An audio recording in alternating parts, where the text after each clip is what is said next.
Tempat apa yang lepas bah dia hujan? Bah dia hujan. Ha. Kita lemah tak teki.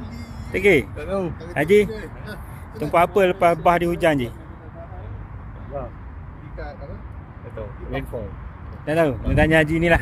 Bahrain. Bahrain.